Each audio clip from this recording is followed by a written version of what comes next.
No portal da Jovem Pan.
Boa noite a todos, vocês estão me ouvindo?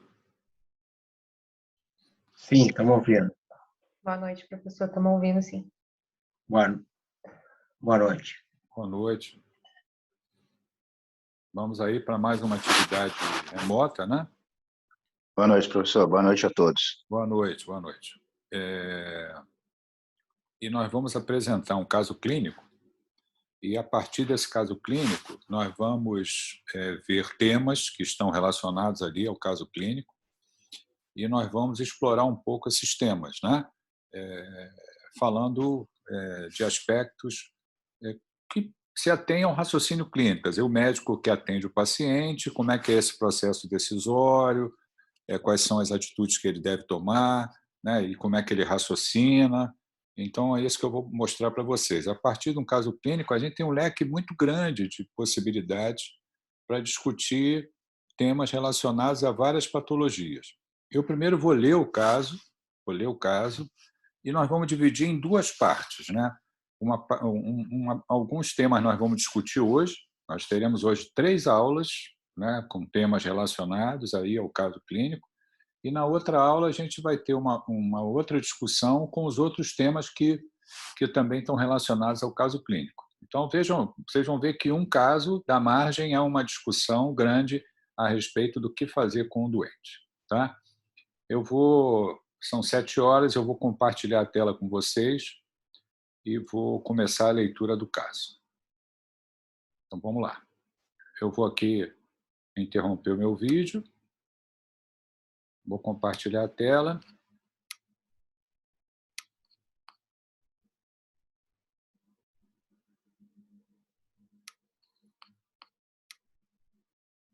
Vou perguntar a vocês se vocês estão vendo o slide.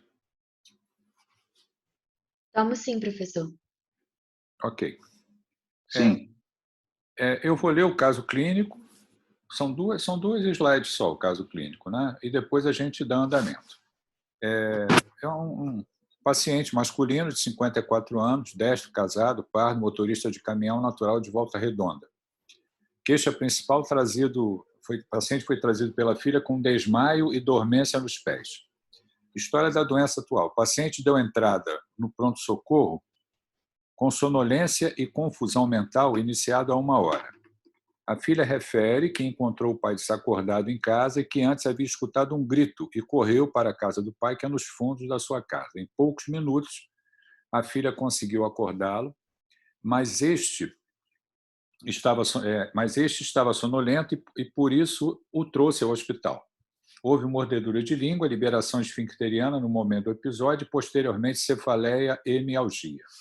A filha relata que o paciente informou estar apresentando há pelo menos 3 dias dor epigástrica acompanhada de evacuações enegrecidas de consistência pastosa e de odor muito forte. Refere desde então tonteiras e sudorese diárias, principalmente após as evacuações. Encontra-se inapetente, referindo cansaço aos mínimos esforços desde então. Nega episódio semelhante anteriormente e iria ao médico esta semana quando tudo isso aconteceu, pois há aproximadamente 6 meses vem apresentando parestesias e dor em queimação, principalmente nos pés. Refere que por muitas vezes o chinelo sai do pé sem que ele perceba e que durante a noite, quando vai dormir, a piora da dor, onde o próprio contato do lençol no pé desencadeia o processo álgico. Apresenta lesão ulcerada em pé direito, que surgiu há cerca de 2 meses e não quer cicatrizar. Vem emagrecendo há cerca de 7 meses, não sabendo precisar quantos quilos ele perdeu. Urina muito durante o dia, com grande volume urinário. Esteve internado há 10 meses devido a AVC isquêmico, apresentando desde então hemiparesia à esquerda. História patológica pregressa, hipertensão arterial sistêmica, faz uso de captopril e hidroclorotiazida, diabetes mellitus, faz uso de metformina, fibrilação atrial, faz uso de amiodarona, em uso de aspirina, 100 mg, 2 comprimidos após o almoço, e simvastatina, 20 mg, 1 comprimido após o jantar. Apendicectomia na infância e traumatismos. História familiar, pai e tio diabéticos, com passado de AVC, mãe falecida de neoplasia de colo aos 63 anos de idade, avó materna falecida por tumor cerebral aos 60 anos, sem história familiar para epilepsias, 2 irmãos saudáveis, 2 filhas saudáveis. História social, tabagista de 20 maços ano, etilista diário de bebidas fermentadas e destiladas. Nega o uso de drogas ilícitas, morador de área rural, católico não praticante, estudou até a 4ª série. Exame físico, paciente letárgico, confuso, taquipneico, desidratado, 2 cruzes em 4, hipocorado, 3 cruzes em 4, desvio de comissura labial para a direita. Pressão arterial 100 por 60 milímetros de Hg, frequência cardíaca 105, respiratória 23, temperatura axilar 36,8. Ritmo cardíaco irregular com fibrilação atrial. Murmúrio vesicular audível bilateralmente, sem ruídos adventícios, abdômen globoso e peristáltico, presença de cicatriz cirúrgica e fossa ilíaca direita e circulação colateral discreta, apenas com recanalização da veia umbilical. Dolorosa palpação superficial e profunda em região epigástrica, fígado palpável no rebordo costal direito, com borda romba, algo endurecida, traube ocupado apenas lateralmente.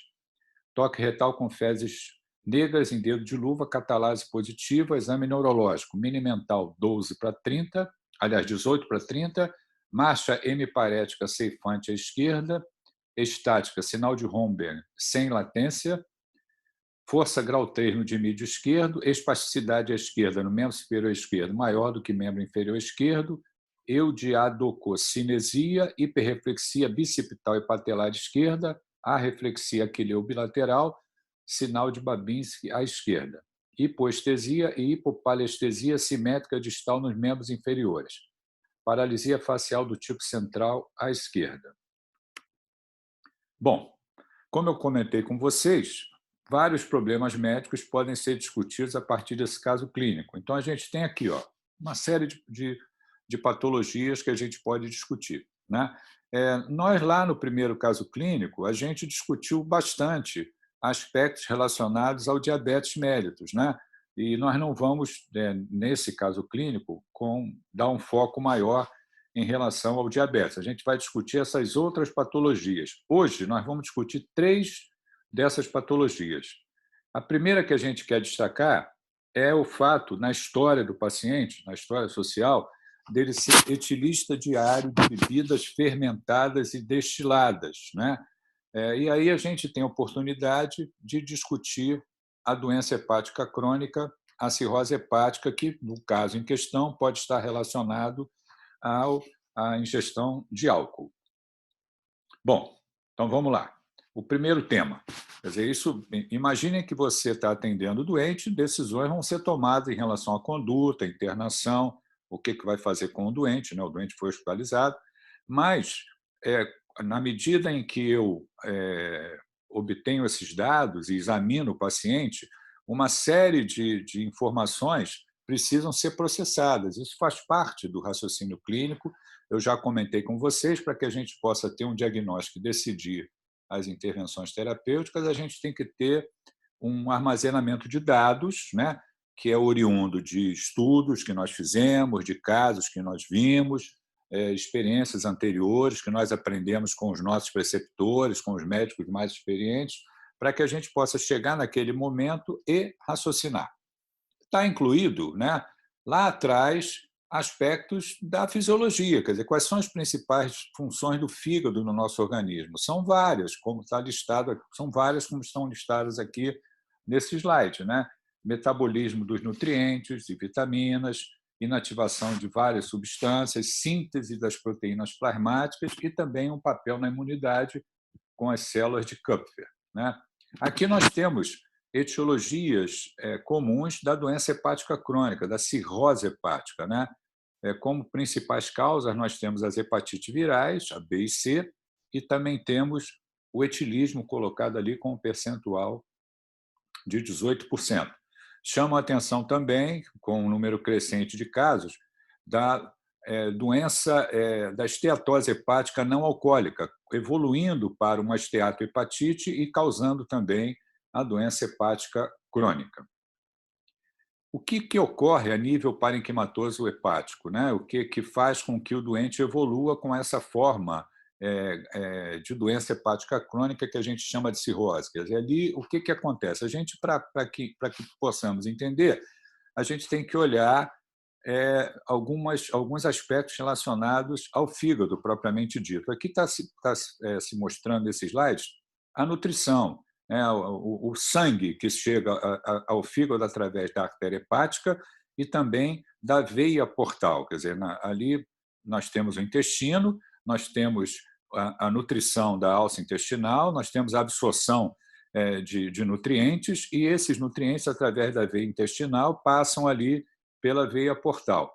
Isso faz com que uma estrutura exista para poder, digamos assim, operar o metabolismo, que é muito importante, como já foi dito, a função do fígado no nosso organismo, mas nós temos indicados ali na arquitetura hepática vários componentes. A gente tem os hepatócitos propriamente ditos, nós temos as células do sistema imune, nós temos os sinusoides, que são derivados ali da veia portal, nós temos os canalículos biliares, que vão transportar a bile através dos ductos biliares para a luz intestinal, nós temos a nutrição através da artéria hepática também, né?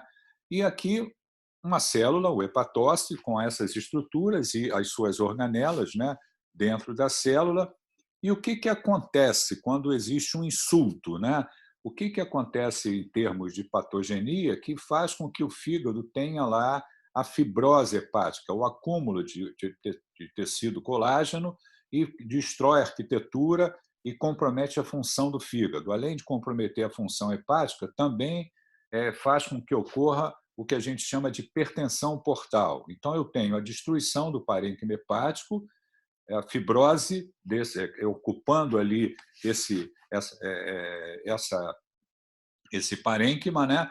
A deposição de colágeno, a fibrose, isso fazendo com que a função esteja comprometida do hepatócito, né? E você tem a insuficiência hepática, a falência hepática, a doença hepática crônica e também a hipertensão portal. Aqui a gente tem uma estrutura normal, do que seria normal, e aqui a gente tem essa estrutura que é distorcida. Existe ali, o que na figura à esquerda, as células estreladas quiescentes. Essas células estreladas quiescentes, elas fazem com que, a partir do momento que ocorra um insulto, elas acumulam matriz extracelular, que na verdade são depósitos de colágeno, que vão alterar essa arquitetura, comprometendo a função do hepatócito e causando a hipertensão portal. Bom, eu estou ali na beira do leito, como é que eu reconheço clinicamente o paciente com doença hepática crônica, né? Eu vou examinar o paciente e eu posso encontrar uma série de anormalidades no exame físico que sugerem a doença hepática crônica. A gente chama isso de estigma de doença hepática. A doença hepática crônica ela pode se apresentar com alteração do nível de consciência, com um quadro que a gente chama de encefalopatia hepática. Eu vou falar um pouquinho mais adiante sobre isso. E, caracteristicamente, esses doentes podem ter depressão depressório, inclusive estar em coma, que a gente chama de coma hepático, que é um coma sem sinal de localização. Então, tem lá coma sem sinal de localização, as pupilas reagentes, né? Hiporreflexia profunda, não há sinais de irritação meníngia. Quer dizer, eu vou fazer o diagnóstico diferencial do coma e posso chegar à conclusão que se trata, com uma série de dados, tanto os clínicos quanto laboratoriais, de encefalopatia hepática, e da história do paciente também, né? O paciente pode ter o amarelado, né, das escleras, que é a icterícia, pode estar hipocorado também, anemia. A doença hepática crônica, caracteristicamente, tem uma descompensação hidrópica, com retenção de líquido, acúmulo de líquido. Então, o doente pode ter edema de face, de membros inferiores, ascite volumosa, circulação colateral no abdômen, o fígado pode estar endurecido, o traube obscuro, a presença de ginecomastia, eritema palmar, rarefação de pelos, telangiectasias. Tudo isso, eu, quando vou examinar o doente, eu posso encontrar, não todos os dados, mas alguns dados que são sugestivos de doença hepática crônica, inclusive o hálito de um doente com encefalopatia hepática sugestivo, que a gente chama de fetos hepáticos. Também exames laboratoriais, que nós, para podermos ter raciocínio clínico e chegar a um diagnóstico, né, eu vou precisar pedir e interpretar exames complementares. Então, tem alguns exames que a gente faz A gente muitas vezes coloca isso como hepatograma, né? São as chamadas provas de função hepática. Então, eu tenho lá bilirrubinas, a variação de transaminase, fosfatase alcalina, gama-GT, o INR alargado, porque está comprometendo as proteínas que são precursoras da protrombina, por conta da doença hepática crônica, a hipoalbuminemia. Eu posso ter, por conta da hipertensão porta, o aparecimento de varizes de esôfago, isso pode ser visto numa endoscopia digestiva alta. A gente vai falar um pouquinho mais sobre isso quando falar de hemorragia digestiva. Um fígado diminuído num exame de imagem, com micronodulações, textura heterogênea, um Doppler com hipertensão portal. Podemos ter também esse exame com ultrassom para avaliar o grau de comprometimento do parênquima hepático, sugerindo a presença de esteatose ou até fibrose, testes sorológicos para predição específicos para a possibilidade de fibrose, biópsia hepática, em alguns casos, quando é necessário para que o diagnóstico possa ser fechado. Muitas vezes a biópsia hepática não é necessária para fazer o diagnóstico de cirrose hepática. Aqui, alguns exames. Quais são as complicações da doença hepática crônica? Quer dizer, como é que o doente pode evoluir, agravar a sua condição e apresentar complicações que são relacionadas a essa patologia? Temos várias também, né? Complicações específicas: hipertensão portal, encefalopatia hepática, síndrome hepatorrenal, peritonite bacteriana espontânea, disfunção citética hepática, distúrbio da coagulação, carcinoma hepatocelular, que muitos doentes com cirrose hepática têm uma chance maior de desenvolver carcinoma hepatocelular. Qual a patogênese? Então, um pouquinho mais de detalhes em relação à encefalopatia hepática, né? Por que ocorre a encefalopatia hepática, né? Nós temos algumas teorias relacionadas à gênese da encefalopatia hepática e se dá uma importância grande à hiperamonemia, a níveis elevados na amônia sérica. Por que isso ocorre, né? Nós temos aqui a fisiologia, né? Quando a amônia é gerada por conta do metabolismo proteico, por ação de bactérias e de enzimas presentes ali na mucosa da luz intestinal, atuando sobre o metabolismo proteico e gerando amônia, essa amônia entra na circulação portal e no fígado ela entra no que se chama ciclo de ureia, quer dizer, vai gerar ureia, essa ureia é eliminada pelo rim. Quando você tem comprometimento da função hepática e você tem a hipertensão porta, você vai ter problemas em relação à geração da ureia, nesse ciclo de ureia, e também vai ter a passagem dessa amônia que entra na circulação portal por conta da hipertensão portal para a circulação sistêmica. Então, você vai ter acúmulo de ureia na circulação sistêmica, a hiperamonemia, que, por sua vez, faz com que ocorra alterações a nível do sistema nervoso central, comprometendo a função neuronal e fazendo com que o doente possa evoluir com depressão do sensório, chegando ao coma. Então, essa seria a patogênese da encefalopatia hepática. Nós temos outros fatores que podem contribuir também para a encefalopatia hepática, são vários, mas o principal é a hiperamonemia, né? Temos também mediadores inflamatórios que podem contribuir também para isso. E quais são os estágios da encefalopatia? Existe uma classificação, Westhaven, né, que é bastante conhecida, onde você tem níveis de encefalopatia hepática, desde subclínica até grau 4, onde a gente está em coma e não tem resposta a estímulo nenhum. Nós vamos utilizar essa classificação para, ao olhar um doente com encefalopatia, a gente poder classificá-lo.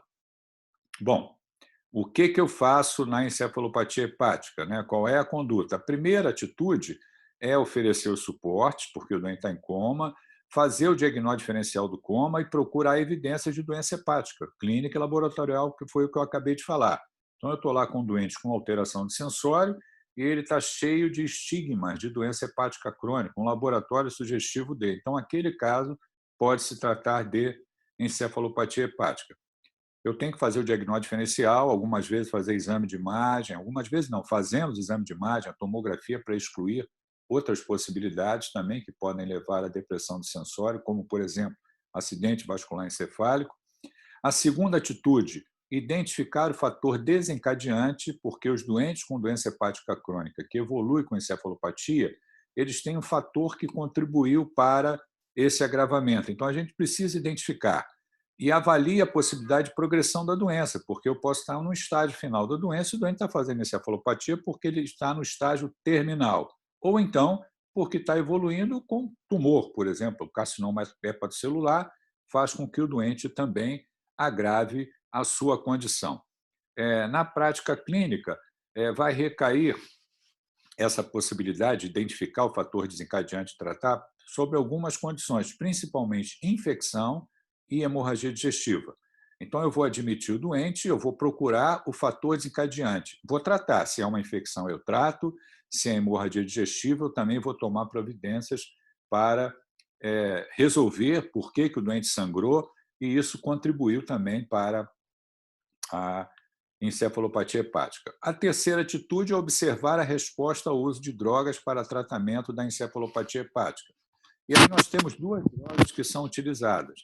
A gente tem a lactulona, que é uma droga que é bastante utilizada. Essa lactulona vai fazer com que aumente o número de evacuações e modifique o pH ali também da luz colônica, dificultando a geração de amônia.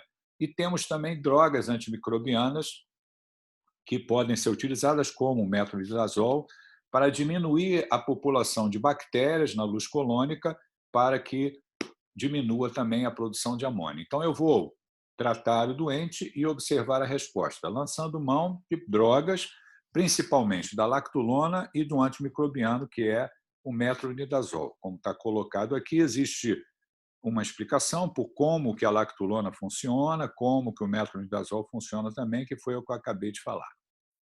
Bom, algumas vezes a gente pode estar diante de uma outra condição que evolui também com um quadro agudo, não, eu estou falando de doença crônica, né?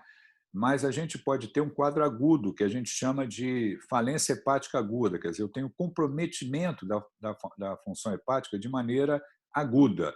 Essa falência hepática aguda, existem algumas definições para ela, mas é uma doença de início recente, onde o doente evolui com comprometimento da função hepática, INR alargado, alteração do sensório, que caracteriza a falência hepática aguda. Essa falência hepática aguda, ela também pode evoluir com encefalopatia hepática. Nesse caso, nós temos aqueles mecanismos da hiperamonemia, como eu acabei de falar, sendo que na falência hepática aguda você tem um quadro bastante presente de edema cerebral. E esse edema cerebral pode levar o paciente ao óbito, né? E nós temos causas de óbito na falência hepática aguda. Vejam que tem a falência multiorgânica, a infecção relacionada, e também, por conta do edema cerebral, a hipertensão intracraniana. Em relação às causas de falência hepática aguda, são várias. Aqui tem uma lista grande de causas de falência hepática aguda. Eu chamaria a atenção para vocês das hepatites virais, que podem cursar com falência hepática aguda, uso de drogas também, que podem estar relacionadas à falência hepática aguda, principalmente o acetaminofém, o paracetamol. Aqui algumas drogas que podem causar falência hepática aguda também. Aqui como é que a gente investiga essas possibilidades de causa de falência hepática aguda. Vejam que uma principal causa de falência hepática aguda no mundo é o uso do paracetamol em altas doses, acima de 2 gramas, associada ao álcool.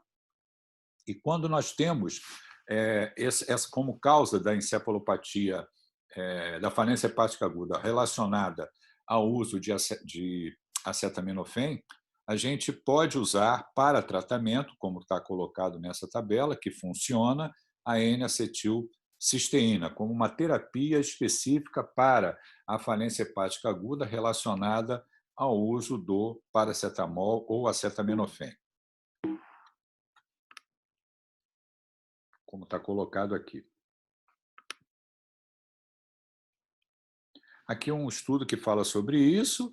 Nós podemos ter também a doença crônica, a doença aguda superposta à doença crônica, que não é o mais comum, e quando não melhora, chama a atenção de vocês que esses casos, muitas vezes, o paciente precisa de transplante hepático, né? Transplante hepático. Então, quando a gente tem a falência hepática aguda, a gente precisa, além de oferecer o suporte, referenciar esse doente para a possibilidade de transplante hepático.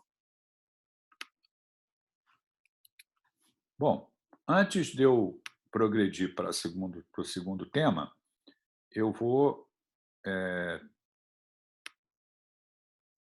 perguntar a vocês, né, eu falei de um ponto do caso clínico, que é a doença hepática crônica, a possibilidade de doença hepática crônica, a cirrose, né, aspectos relacionados. Se tem alguma pergunta? Antes de eu progredir.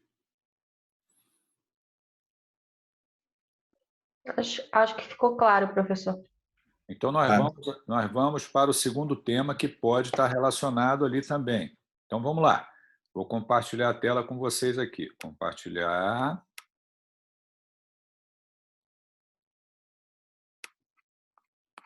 E aí a gente vem para cá, falar um pouquinho sobre hemorragia digestiva alta, né? Aqui, ó, voltando àquele slide que eu já mostrei para vocês, com uma série de patologias. E aqui a gente tem, ali, ó, o doente informou, está apresentando há pelo menos 3 dias dor epigástrica, acompanhada de evacuações enegrecidas, de consistência pastosa e dor muito forte. Quer dizer, quando nós temos essa informação, isso fala a favor de hemorragia digestiva, da presença de sangue nas fezes, sangue digerido, que é melena, né? E aí podemos falar um pouquinho sobre hemorragia digestiva, né? O que é a hemorragia digestiva? É a perda de sangue pelo trato gastrointestinal. Didaticamente, a gente divide, quando fala de hemorragia digestiva, em hemorragia digestiva alta e hemorragia digestiva baixa. Então, é dessa forma que nós vamos falar os próximos slides. A apresentação clínica normalmente se dá por o doente vomitar sangue, né? E a gente chama isso de hematêmese, ou então evacuar sangue. Quando é sangue digerido, as fezes enegrecidas, a gente chama de melena. Quando é sangue vivo, a gente chama de enterorragia, né? Então, tudo começa com a suspeição diagnóstica, a história do paciente, né? Estimar a intensidade, localizar a origem, diferenciar com a ingestão de alguns alimentos que podem conter ferro, principalmente, que alteram também a coloração das fezes, e diferenciar com sangramento de via aérea alta, quer dizer, epistaxe, quer dizer, o doente ele pode ter, ele pode ter hemoptise, ele pode ter deglutido esse sangue, vomitado esse sangue, e, na verdade, ele está sangrando por conta de sangramento dentro da via aérea, hemoptise. Podemos ter sangramento ali por conta, por exemplo, de uma crise hipertensiva, o doente fazer epistaxe, ou então ruptura do vaso ali, posterior à cavidade nasal, o doente está sangrando, ele deglute esse sangue, vomita esse sangue. Na verdade, o doente não tem hemorragia digestiva, ele tem epistaxe, sangue que deglutiu e vomitou o sangue. Então, ele tem que prestar atenção para caracterizar bem, né? Conversar com o paciente ou com o familiar do paciente a respeito de uso de aspirina, anti-inflamatório não esteroides, ingestão de álcool, a história de epigastralgia, pirose, regurgitação, vômitos de repetição, que pode causar um quadro de sangramento ali por lesões no esôfago, que a gente chama de síndrome de Mallory-Weiss, história de distúrbios hemorrágicos também. O exame físico a gente pode encontrar, por exemplo, sinais de doença hepática crônica, dados sugestivos, né, de doença hepática crônica, e aí, juntando com o que já falou, a gente teria a hipertensão portal, as varizes de esôfago e o sangramento por conta de varizes esofagianas. Hemorragia digestiva alta ou baixa, a hemorragia digestiva alta é que está proximal ao ligamento de Treitz, quer dizer, tudo que sangrou acima do ligamento de Treitz, segunda porção do duodeno, é considerada hemorragia digestiva alta. Abaixo disso é hemorragia digestiva baixa. Então, a gente aqui está falando da importância da hemorragia digestiva alta, um número muito grande de casos, um custo muito alto para tratar, falando que a principal causa é a úlcera péptica. Isso aqui são dados de uma publicação americana, né? Aqui uma outra publicação falando das causas de hemorragia digestiva alta. Vejam que a doença ulcerosa péptica é a principal, varizes de esôfago a segunda opção, Nós temos Mallory-Weiss, como eu já falei, má formação arteriovenosa, lesão de Dillard-Foix, quer dizer, existe uma série de possibilidades que causam hemorragia digestiva alta. O que é essa lesão de Dillard-Foix? Isso é descrito normalmente pelo colega da endoscopia, quando faz a endoscopia para esclarecer o motivo do sangramento. O que a gente vai fazer com esses doentes quando atendemos? Quer dizer, o doente pode estar hipotenso, nós vamos falar na próxima aula de choque, mas ele pode estar hipotenso, taquicárdico, anêmico.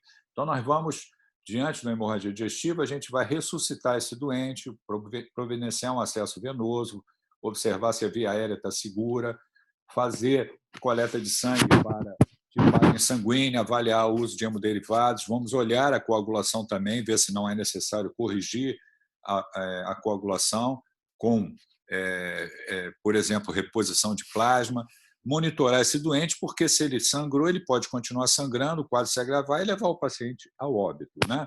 E providenciar, falar com o colega da endoscopia para providenciar a endoscopia digestiva. É muito importante que a gente ressuscite o doente, são as primeiras medidas, e faça contato com o colega da endoscopia para endoscopar o doente.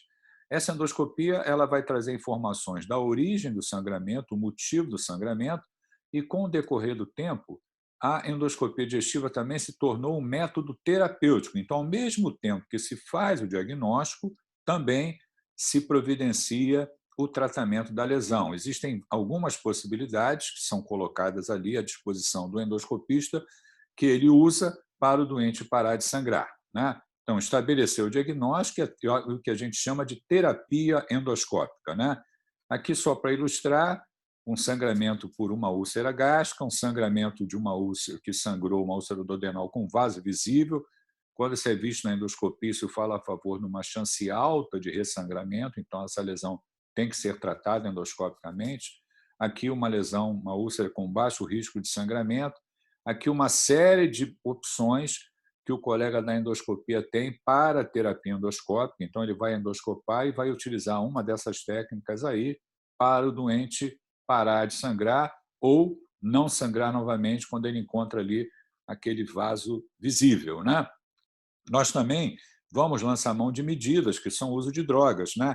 Inibidores do receptor H2, inibidores de bomba de prótons, que nós utilizamos mais nos dias atuais, como o omeprazol ou pantoprazol, né? Para que o doente não ressangre, para que o doente diminua a chance de ressangramento. Então, nós fazemos isso quando estamos diante de uma hemorragia digestiva. Causas de um tipo de hemorragia digestiva, que a gente chama de lesão aguda da mucosa do trato gastroduodenal, e aí a gente tem as causas dessa lesão aguda da mucosa do trato gastroduodenal, e uma dessas causas é uma infecção grave, como a sepse. Então, eu posso ter um doente grave com infecção, séptico, que está sangrando por conta de uma gastrite erosiva aguda, e isso vai ser visto na endoscopia digestiva. Nós vamos, nesses doentes, utilizar as drogas, também vamos prevenir o aparecimento dessa lesão com a dieta enteral precoce, com o uso dessas drogas também, e no caso de sangramento maciço ou persistente, vai entrar lá a endoscopia terapêutica. Eu falei da doença hepática crônica, falei da cirrose, falei da hipertensão porta, falei das varizes de esôfago. As varizes de esôfago ou de fundo gástrico podem ser causas de hemorragia digestiva. E aí, caso isso ocorra, a endoscopia pode nos fazer o diagnóstico e fazer a intervenção para o doente parar de sangrar, com o uso, por exemplo, da injeção de entamolin, com ligadura de banda elástica. Se você não tem acesso à endoscopia, algumas vezes a gente pode lançar mão do uso do balão de sangue steak Blackmore, que é um balão gastroesofagiano que pode ser utilizado ali na beira do leito para o doente, num primeiro momento, parar de sangrar. Aqui são opções de tratamento de hemorragia digestiva por varizes esofágianas. A gente tem a terapia endoscópica, a gente tem a terapia farmacológica com o uso de octreotide, a gente pode ter a colocação de um shunt, que a gente chama de TIPS, que é um shunt transjugular, intrahepático, portosistêmico, para que diminua a hipertensão porta e o doente para de sangrar. E também podemos ter, caso isso não se resolva, com uma cirurgia que se chama shunt espleno-renal distal. Aqui a ligadura de banda elástica. Aqui o que nós fazemos com varizes de esôfago e gástricas, quando é a causa do sangramento, né? E se o doente não melhora com nada disso que foi feito, ele pode se tornar um doente cirúrgico, ter que ser levado à sala por conta de sangramento que não foi resolvido com medidas terapia endoscópica. Então, o colega da endoscopia faz o exame, não conseguiu parar de sangrar, o doente está morrendo, está muito grave, nós vamos chamar o cirurgião para levar esse doente para a sala para operar de urgência.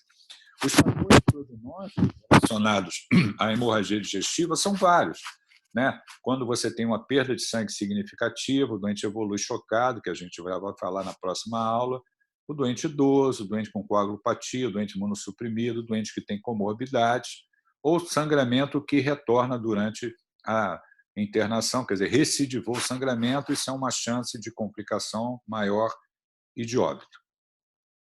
Passando para a hemorragia digestiva baixa, a gente tem também várias causas de hemorragia digestiva baixa, e a principal é a doença diverticular, e a segunda opção é a angiodisplasia, que é uma má formação vascular. Vejam que outras patologias também podem causar hemorragia digestiva baixa, como, por exemplo, a neoplasia. O que eu vou fazer? Eu vou admitir esse doente, nós vamos considerar a possibilidade de hemorragia digestiva alta, então, algumas vezes, esse doente vai endoscopar alto e vai excluir a possibilidade de endoscopia digestiva alta, e aí eu vou preparar o intestino para fazer o exame endoscópico, que a gente chama de colonoscopia. Essa colonoscopia vai nos dar o diagnóstico por que o doente está com sangramento digestivo baixo, e o mesmo raciocínio que a gente teve com a endoscopia digestiva alta, também nós temos a terapia endoscópica durante a colonoscopia. Algumas vezes não se consegue visualizar a origem do sangramento e pode ser necessário fazer angiografia para detectar o local do sangramento e embolizar esse vaso para que ele pare de sangrar. E se essas medidas não se obtêm sucesso, algumas vezes a gente é levado à sala para operar. Quer dizer, chegou sangrando, eu não consegui resolver a questão, e eu não vou deixar o doente morrer sangrando, e vou chamar o cirurgião, e vai ser levado à sala para fazer a colectomia ou a hemicolectomia por conta de hemorragia digestiva baixa. Aqui, apenas para ilustrar, uma angiodisplasia e uma doença de Crohn também causando sangramento digestivo, aqui um câncer causando sangramento digestivo baixo, um câncer de cólon. Arteriografia, cintilografia, que eu posso investigar o doente, que persiste o sangramento, e ainda não cheguei à conclusão de por que ele sangrou, então eu posso lançar mão desses dois métodos, um desses dois métodos, a arteriografia ou a cintilografia, para tentar esclarecer. E também, aqui mostrando uma má formação com a displasia do cólon, aqui a cintilografia mostrando também a utilidade para detectar a origem do sangramento, e também um avanço da medicina, que foi a cápsula, onde o doente deglute essa cápsula, e aí ela vai filmando todo o trato gastrointestinal, o doente elimina a cápsula, e nós vamos ver o vídeo, e com isso a gente vai saber por que o doente sangrou.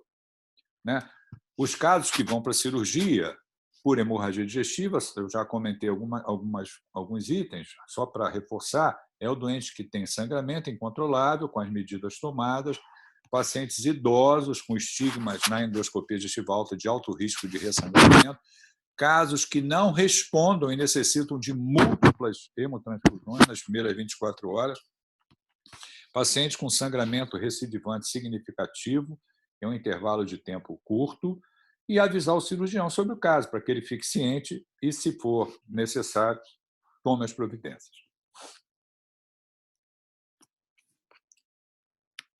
Antes de passar para o próximo tema, alguma pergunta de hemorragia digestiva? Mas aquele balão transesofágico que você falou, né? Não, balão de sangue é gastroesofagiano, o nome Gastroesofagino. dele é balão de sangue steak Blackmore. A gente usa esse balão quando a gente está diante da possibilidade de hemorragia digestiva alta por varizes de esôfago, e eu não tenho como endoscopar o doente imediatamente, porque eu não achei o endoscopista, entendeu? Aí No caso, ele faria uma pressão ali nas varizes e estancaria, entre aspas, o sangue. Ele é passado igual se passa uma sonda nasogástrica, só que é mais difícil, porque ele tem um tamanho maior. Então, o doente tem que colaborar Eu tenho que proteger a via aérea também, quer dizer, se o doente não protege a via aérea, eu vou entubar, acoplar esse doente ao ventilador e vou passar o balão. Depois de passar o balão, ele tem 2 balões. Ele tem um que fica no fundo gástrico e um que fica no esôfago. Primeiro eu inflo o que está no fundo gástrico, eu traciono ele comprime ali as varizes de fundo gástrico. Se o doente parar de sangrar é porque ele estava sangrando por variz de fundo gástrico. A gente normalmente coloca 150 ml de soro nesse balão dentro do estômago, né? E depois eu inflo com ar o balão que está dentro do esôfago, sem ultrapassar 15 centímetros de água, aliás, 15 milímetros de mercúrio. Com um manômetrozinho eu inflo ali com ar para que eu possa ver compressão das varizes de esôfago, mas sem eu romper o esôfago. Então, existe uma técnica apropriada para a passagem do balão. Eu tive a oportunidade de usar esse balão algumas vezes durante a minha vida, porque o doente internou sangrando, era um cirrótico, e eu não tinha como endoscopar o doente imediatamente. Aí eu passava o balão, felizmente, alguma vez o doente parou de sangrar. Depois ele endoscopa no dia seguinte, e aí o restante das providências são tomadas, entendeu? Entendi, obrigada.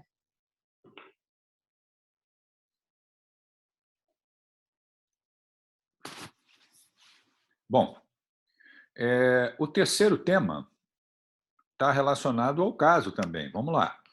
É esse aqui. Quer dizer, eu estou ali com o meu doente, né, e agora emendando aí na endoscopia, na hemorragia digestiva, é o doente que evolui com estabilidade hemodinâmica, né? E está aqui, dentro das possibilidades, né? Eu posso ter o doente que evoluiu com choque, né? Como é que eu defino? Então, aproveitando aí que eu acabei de falar de hemorragia digestiva alta, ele evoluiu com choque. Como é que eu caracterizo o choque, né? Como é que eu reconheço que o doente está chocado? Ele está com sinais de hipoperfusão tecidual, hipóxia tecidual. Então, esse doente, como é que eu reconheço ele ali na beira do leito? O mais simples é o doente que está hipotenso, né? O doente com hipotensão arterial, ele está taquicárdico, né? Por um mecanismo compensatório, ali aumenta a frequência cardíaca para tentar manter o débito cardíaco, né? Esse pulso com amplitude diminuída, muitas vezes também o doente está taquipneico, ele tem sudorese, extremidades frias, enchimento capilar lentificado, presença de cianose, quer dizer, quando eu encontro isso na beira do leito, eu estou ali caracterizando o doente chocado. E muitas vezes o doente está com depressão de sensório, que é o mais comum, diurese diminuída, né, oligúrico, isso também pode ocorrer em doente idoso, ao contrário, o doente está agitado e desorientado, né, por conta da hipoperfusão cerebral. O mais comum é a sonolência, a depressão de sensório, mas a gente pode ter também ao contrário. Então, na beira do leito é o que eu vou encontrar para reconhecer o paciente chocado, né? Aqui um slide mostrando a mão de um paciente com sinais de hipoperfusão, com a cianose de extremidades, né?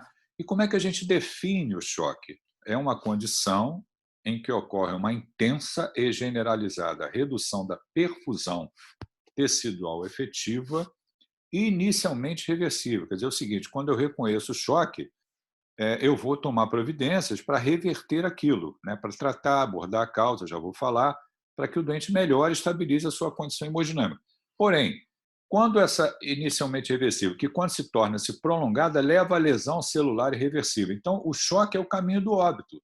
Se eu estou diante de um paciente chocado e eu não resolvo, se eu estou diante de um paciente chocado e eu não tomo providência adequada, o doente vai morrer. Quer dizer, o caminho do óbito é o choque. Então, todo médico, diante de um paciente chocado, precisa tomar providências, né? Aqui é um paciente chocado, né? E aqui é um paciente com o que a gente chama de choque reversível, onde a doença já andou, né, um tempo, e aqueles sinais de hipoperfusão eu não consigo reverter mais. Então, assim que o doente morre, quer dizer, ele chega chocado e ele evolui com o agravamento do quadro para uma fase que a gente chama de choque irreversível, choque refratário. Esse choque reversível refratário é a causa de óbito, né? E a gente não quer que o doente evolua dessa maneira. Ele pode até evoluir e morrer, mas eu tenho que ter feito tudo que está disponível para poder tratar esse doente, em termos de suportes, né? Em termos de intervenções em termos de abordagem da causa.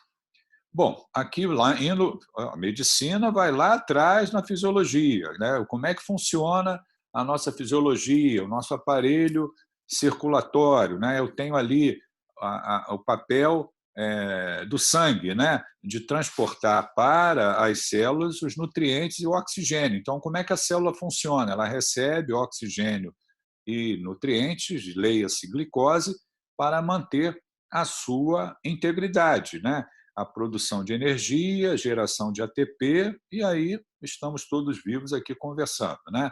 Então, o sangue é responsável pelo transporte de substâncias essenciais a todas as células do corpo, oxigênio e glicose, e também esse sangue vai remover os produtos do metabolismo, principalmente o CO2, e aí, novamente, todo o processo se repete.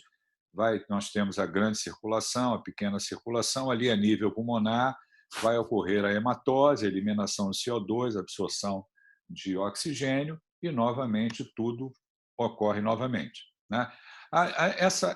Esse nutriente que chega à célula, a glicose que chega à célula, né, transportada pelo sangue, o oxigênio transportado pela hemoglobina, a glicose transportada pelo sangue, quando chega lá nos capilares, né, vai haver a entrada da glicose na célula e vai ocorrer a glicólise e produção de ATP. Essa glicólise e produção de ATP tem duas fases. Isso também é fisiologia.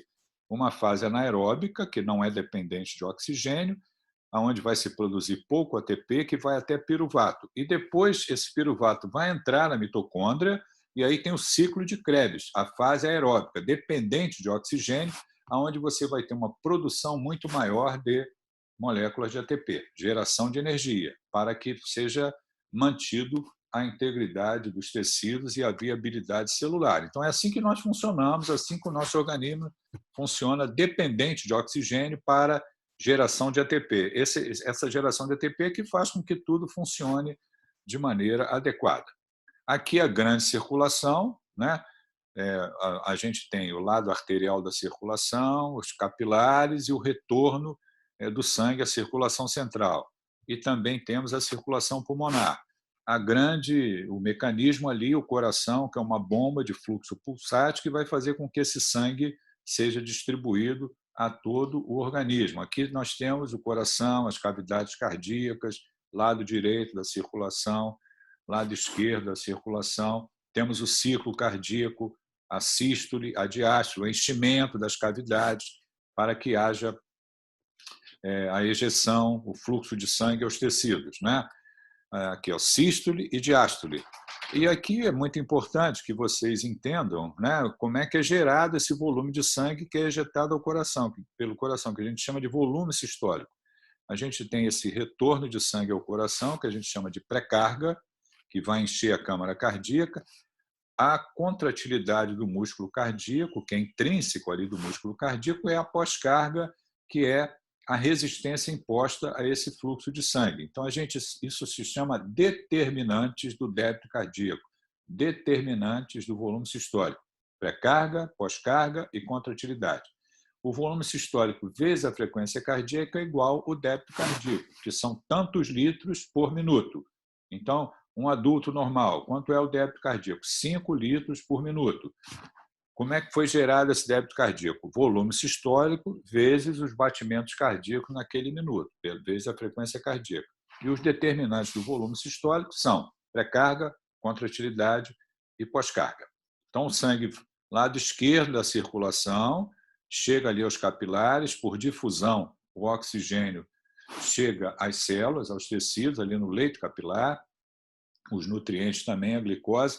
E eu chamo a atenção nesse slide, eu tenho retorno de sangue à câmara direita, eu chamo a atenção do seguinte, ali no nosso lado arterial, nas arteríolas, nós temos músculo liso. E essa arteríolas, músculo liso, isso é responsável, esse músculo liso ele pode se contrair, isso é quando o sistema adrenérgico faz com que ocorra essa contração, né? E isso é responsável pelo que a gente chama de tônus vascular, né?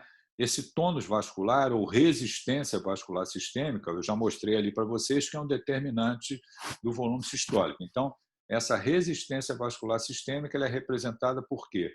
Por essas arteríolas que têm diâmetros variáveis por conta de músculo liso na sua parede. E existe o retorno de sangue à circulação central, ao átrio direito, ao ventrículo direito, depois passa ali pelo pulmão, átrio esquerdo, ventrículo esquerdo, e tudo começa novamente. Bom, isso aqui é uma lei chamada de Lei de Frankenstein, que foi descrita lá em 1918, tem mais de 100 anos. O que esses autores falaram? Que quanto mais eu estiro o músculo cardíaco, melhor ele se contrai. Então, ele quer dizer o seguinte, se eu encho bem o coração, ele vai se contrair melhor, vai aumentar o volume sistólico, né? E nós podemos tentar medir esse retorno de sangue que está retornando ao coração, colocando um catéter. Nós fazemos isso com doente grave, quando a gente funciona uma veia central, ali uma jugular ou uma subclave, colocamos um catéter dentro do átrio direito. E aí eu consigo medir essa pressão ali dentro do átrio direito, que a gente chama de pressão venosa central. Então, pressão venosa central, o que é? É uma medida de uma pressão através de um catéter que está colocado dentro do átrio direito. O que essa pressão venosa central me diz? O que essa informação, por que essa informação é importante? Porque ela está me permitindo inferir o volume intravascular, que pode estar normal, normovolêmico, menor, baixo, hipovolêmico ou alto, hipervolêmico. Então, uma pressão de enchimento é um parâmetro muito importante, essa pressão do átrio direito. Ali, na medida em que eu aumento essa pressão, eu vou melhorar o meu volume sistólico, né? A pressão arterial nada mais é do que o débito cardíaco multiplicado pela resistência vascular sistêmica. Então, quando eu tenho o fluxo de sangue, eu posso, num doente chocado, aí voltando a falar doente chocado, quando essa pressão arterial cai, esse fluxo de autorregulação do fluxo sanguíneo pode estar comprometido, quando uma pressão arterial média cai abaixo de 60 milímetros de mercúrio. Eu comprometo a viabilidade dos órgãos. Compensatoriamente, o que nós fazemos quando a gente tem a hipotensão? Eu vou aumentar a resistência vascular sistêmica para que eu tente manter aquelas arteríolas ali, as camadas de músculo liso vão se contrair por conta de estímulo adrenérgico compensatório para haver redistribuição de fluxo de sangue para órgãos nobres, como coração e sistema nervoso central. Isso vai fazer com que, durante um determinado momento, a gente consiga ainda sustentar a pressão arterial. Se o volume de sangue continua sendo perdido, por exemplo, de um sangramento, uma hemorragia digestiva, que eu acabei de falar, isso não vai se sustentar e o doente vai fazer hipotensão e vai ficar chocado. Função do sistema circulatório, perfusão tecidual, levar oxigênio e remover produto do metabolismo. Bom, eu queria comentar com vocês 2 itens importantes que a gente utiliza ali para avaliar a perfusão tecidual. Um deles é o lactato e outro é SvCO2. Então, vamos tentar explicar para vocês essas 2 opções aí, né? Eu estou ofertando oxigênio aos tecidos, o tecido está extraindo oxigênio e está retornando o sangue à circulação central, novamente oxigenado e novamente ofertando aos tecidos. Então, eu consigo medir, através de uma gasometria arterial, o quanto essa hemoglobina está saturada, esse conteúdo de oxigênio presente ali, né? A hemoglobina saturada no sangue arterial, e quando eu posso colher um sangue com esse catéter que está lá no lado direito da circulação, dentro do átrio direito, e fazer uma gasometria também. E aí eu tenho o que a gente chama de saturação da hemoglobina pelo oxigênio no sangue venoso central, que é aquele catéter que está dentro do átrio direito. A gente chama isso de SvCO2. Aqui uma gasometria arterial, né? E o catéter que eu já mostrei para vocês ali, dentro do átrio direito, eu tiro uma amostra de sangue, faço uma gasometria e eu tenho a informação da SvCO2 e ela deve estar igual ou superior a 70%, que é o normal. Se ela estiver abaixo de 70%, ou está havendo diminuição da oferta, que é o mais comum, ou aumento da extração concomitante. O lactato, a gente tem que voltar a falar ali da nossa glicólise. Quando eu tenho falta de oxigênio, vai ocorrer a glicólise ali na primeira fase, que é aquela fase anaeróbica. Então, vai haver acúmulo de piruvato e esse piruvato não vai entrar no ciclo de Krebs porque exatamente não tem oxigênio. Tem a hipoperfusão relacionada à diminuição do fluxo, né? A hipóxia tecidual, e aí esse piruvato acumulado vai fazer com que ocorra a geração de lactato. Então, o lactato, quando está aumentado, né, significa a possibilidade de hipoperfusão tecidual e hipóxia tecidual. Então, a gente faz isso na prática clínica. Vai ver um doente grave, faz a gasometria e avalia o lactato. O lactato elevado fala a favor de hipoperfusão tecidual, de hipóxia tecidual. É muito importante. Outro dado importante é como é que a gente classifica o choque, né? Hipovolêmico, cardiogênico, obstrutivo, distributivo. Eu acabei de falar para vocês de hemorragia digestiva alta. Aonde está a hemorragia digestiva alta como causa de choque? Choque hipovolêmico. Houve perda de volume intravascular por conta do sangramento no trato gastrointestinal. O choque cardiogênico, a gente pode estar como exemplo arritmias, o infarto agudo do miocárdio. Choque obstrutivo são 3 exemplos principais: embolia pulmonar, pneumotórax hipertensivo e tamponamento cardíaco. E o distributivo, o principal exemplo é a infecção grave, a sepse, né? Perfis hemodinâmicos do choque circulatório. Aí a gente vai utilizar 3 dados: pressão de enchimento, débito cardíaco, resistência vascular sistêmica. Para que a gente possa entender e não decorar, antes de eu mostrar slides, vamos pensar no choque hipovolêmico. No choque hipovolêmico, se eu perdi volume intravascular, como é que está esse retorno de sangue à circulação central? Vai estar diminuído. Se eu for medir a pressão de enchimento, a pressão venosa central, ela vai estar baixa. Se o retorno de sangue está diminuído, como é que vai estar esse débito cardíaco? Também vai estar diminuído. E como é que vai estar a resistência vascular sistêmica? Para tentar manter a pressão arterial, ela vai estar elevada. Então, qual é o perfil hemodinâmico do choque hipovolêmico? É PVC baixa, débito cardíaco baixo, resistência vascular sistêmica elevada. Isso é importante para que a gente possa entender o que a gente vai fazer com o doente chocado.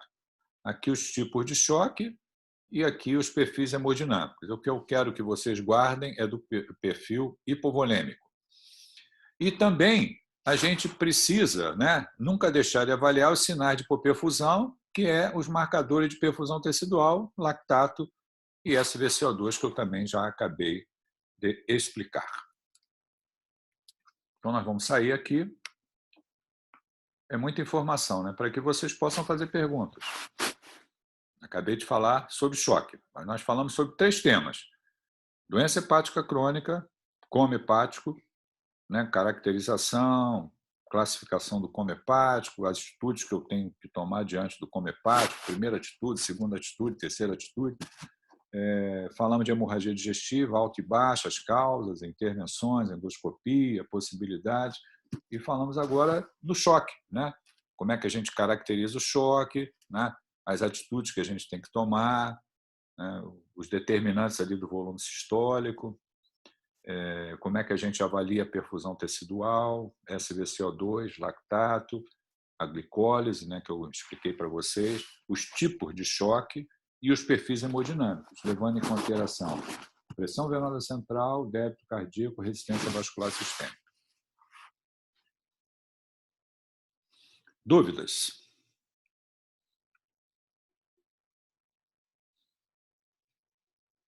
Professor, no caso desse paciente, a gasometria seria uma opção para fazer também? É um protocolo assim que ele chegar ao hospital?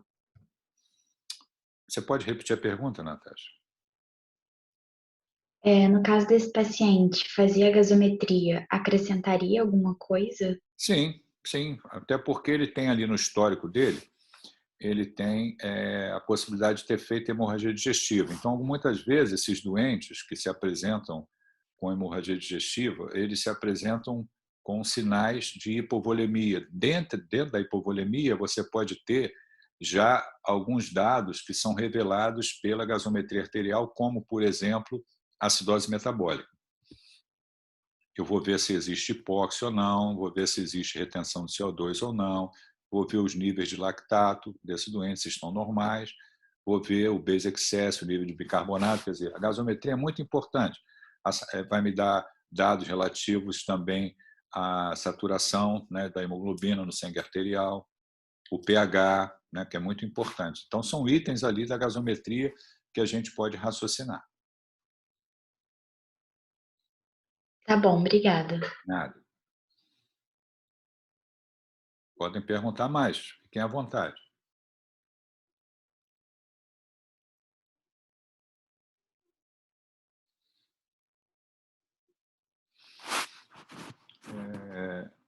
A gente está falando de raciocínio clínico, mas o médico ali na beira do leito, para tomar a decisão de fazer gasometria, providenciar um acesso venoso, infundir rapidamente, por exemplo, soro fisiológico, pedir sangue para o doente, mandar chamar um endoscopista, quer dizer, ele tem que raciocinar de uma forma, né, onde todos esses dados estão ali presentes, que ele colheu na história, examinou do doente, viu exames complementares, tem que decidir o que é mais provável, e aí isso se chama hipótese diagnóstica principal e diagnóstico diferencial, e, a partir desse momento, decidir intervenção terapêutica. E, muitas vezes, essas decisões, essas intervenções terapêuticas, elas são tomadas, elas devem ser tomadas de forma rápida, porque senão você perde o doente. Quer dizer, eu estou com um doente que chega chocado, com insuficiência respiratória, depois de um trauma, né? Ele está ventilando mal, ele está uma mucosa descorada, teve um trauma abdominal. Se eu não oferecer imediatamente as medidas de suporte para esse doente, em termos de entubar, ventilar, providenciar um acesso, ressuscitação, fazer reposição de fluidos rapidamente, pedir hemoderivado, falar com o cirurgião, quer dizer, se eu não agir de maneira rápida, né, para que o diagnóstico possa ser feito e as intervenções sejam colocadas de suporte à vida, eu perco o doente. Agora, para eu fazer isso de uma maneira rápida, eu preciso ter o meu substrato ali arrumado, científico, na minha cabeça. Não é na hora que eu estou diante de um doente chocado que eu vou pegar, deixa eu dar uma olhada aqui na classificação do choque, onde é que esse doente se encaixa. Não, eu vou raciocinar com as medidas que eu devo tomar, história, exame físico e interpretação de exames complementares, oferecer o suporte de vida e, logo mais adiante, a abordagem da causa vai ficar mais clara para mim, entendeu? Por que o doente está evoluindo daquela maneira. O que eu não posso deixar de fazer é tratar. Isso é uma característica do médico que trabalha na emergência e que trabalha dentro do CTI. É diferente da enfermaria. Enfermaria eu posso escolher uma história com calma e amanhã eu volto lá, o doente está deitado do mesmo jeito. Mas num consultório também, mas dentro de uma emergência eu não posso agir dessa maneira, porque se eu demorar a tomar providências, eu perco o doente. Professor, no caso desse paciente, o senhor falou que ele tinha arritmia ou algum outro problema cardíaco, certo? Fibrilação atrial. Isso. E aí, vamos supor que, sei lá, ele chegasse num choque séptico na emergência. E a droga de escolha, assim, seria a noradrenalina. Só que um dos efeitos adversos seria a arritmia. E aí a gente usaria mesmo assim a noradrenalina nesse paciente com fibrilação atrial, correndo um risco ou não? O doente, no nosso caso, ele tem fibrilação atrial crônica. Quer dizer, eu não vou... nós vamos falar sobre fibrilação atrial na próxima aula, a conduta na FA, então não vou adiantar isso para vocês, né? Isso é o tema da nossa próxima aula, como é que a gente aborda a fibrilação atrial aguda, a fibrilação atrial crônica, né? Se eu utilizo drogas para reverter, para ritmo sinusal ou não, né? Eu vou falar tudo isso na outra aula, na próxima aula. Mas num doente chocado, se ele tem a FA, nós vamos tratar o choque, né? E se tem a necessidade do uso da droga vasoativa, vai usar a droga vasoativa como o vasopressor de escolha, a noradrenalina. Dependendo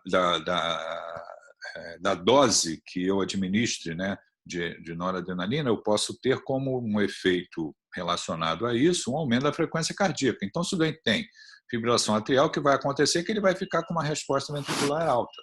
Aí eu tenho que titular isso de uma forma que beneficie o doente da seguinte maneira: aumente a pressão arterial, mas não aumente de maneira significativa a resposta ventricular num doente com fibrilação atrial. Agora, a noradrenalina causar fibrilação atrial não é o mais provável, né?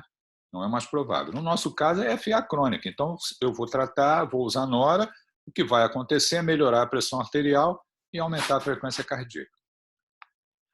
O que a gente chama dentro de uma fibrilação atrial, aumentar a resposta ventricular. Ok?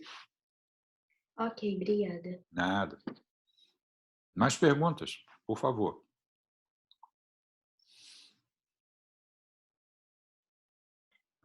Professor, além de se preparar antecipadamente, assim, o que a gente pode fazer para ser melhor na medicina intensiva?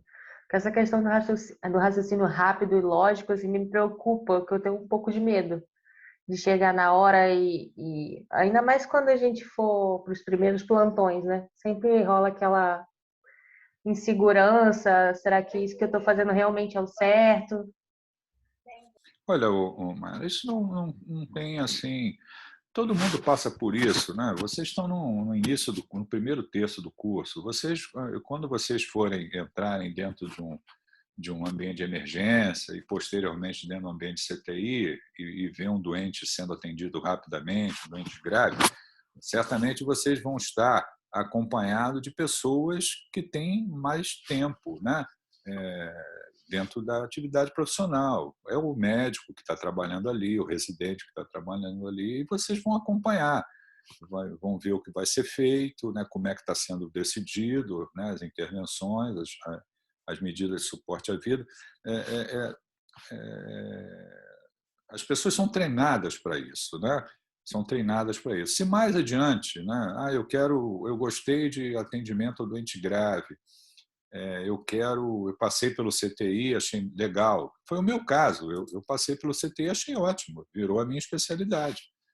Há mais de 40 anos que eu trabalho dentro do CTI, né? Trabalhei, porque agora já estou com mais idade, eu estou dando aula, né? A minha função mais é discutir caso do que ser operacional.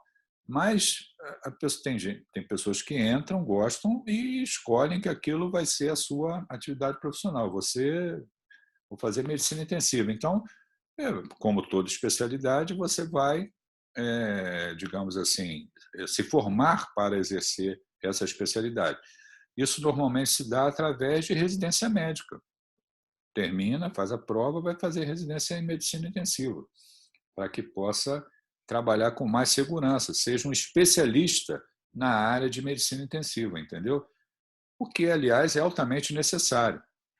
Vocês estão vendo aí a Covid, a quantidade de doentes graves internados pelo Brasil todo, né?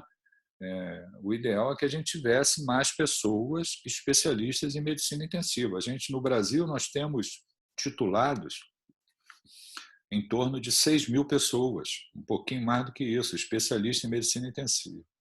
E nós temos um universo aí de UTIs pelo Brasil todo, onde trabalham pelo menos uns 40.000 médicos dentro das UTIs. A maioria são pessoas que se formaram, passaram pelo CTI e atuam como plantonistas, né? Dão plantão, gostam de dar plantão, nada demais, a gente não pode fugir da realidade. Então, dentro do CTI, eu vou ter o médico especialista, muitas vezes ocupando uma função ali de chefia, de rotina ou de plantão, e eu também vou ter médicos que gostaram, porque passaram no CTI, aprenderam ali a lidar com doente grave, e são absorvidos pelo mercado como plantonistas, né? Então dão plantão em CTI, até que eles decidam o que eles vão fazer da sua vida, se vão ser intensivistas ou vão fazer outra especialidade mais adiante. Isso é o padrão nosso comum. O ideal seria que todos fossem especialistas, mas não tem. Isso não funciona assim, não funciona. Então, a sua preocupação ela vai diminuir na medida em que você se prepare para isso, que você frequente, que você veja como é que as outras pessoas estão atuando. E nós temos assim, algumas coisas são nós agimos de acordo com recomendações de sociedade. Então, se eu estou, vamos dar um exemplo, parada cardiorrespiratória, né? Parada cardiorrespiratória tem um protocolo de parada. Então, ninguém vai fugir daquele protocolo. É protocolo doente parou por quê? Parou em taquicardia ventricular sem pulso, fibrilação ventricular, ou parou em assistolia ou atividade elétrica sem pulso. Você tem um protocolo de assistolia e atividade elétrica sem pulso e o protocolo da TVFV. Isso é publicado a cada 4 anos pela Associação Americana de Cardiologia e todo mundo faz isso no mundo inteiro. Então, na hora que o doente chega parado, você já sei o que eu vou fazer, né? Eu posso não saber fazer os procedimentos, eu vou aprender a fazer os procedimentos. Para isso, eu tenho que ter estudado e tenho que ter treinado. Não tem como fugir disso. Estudar, treinar, estudar e frequentar o local para você ver como é que funciona. E a gente aprende muito com médicos mais experientes, com pessoas que têm mais tempo. Então, esse ensinamento vertical é uma característica da nossa profissão. A gente olha o que o outro está fazendo, que tem mais tempo de profissão, e aprende com ele. Entendeu? Mais alguma pergunta?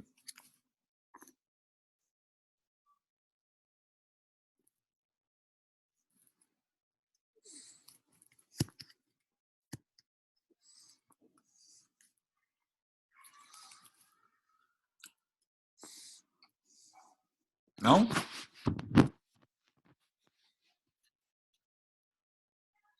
Na outra aula, a gente vai ter outros temas relacionados a esse caso clínico que a gente vai abordar, tá?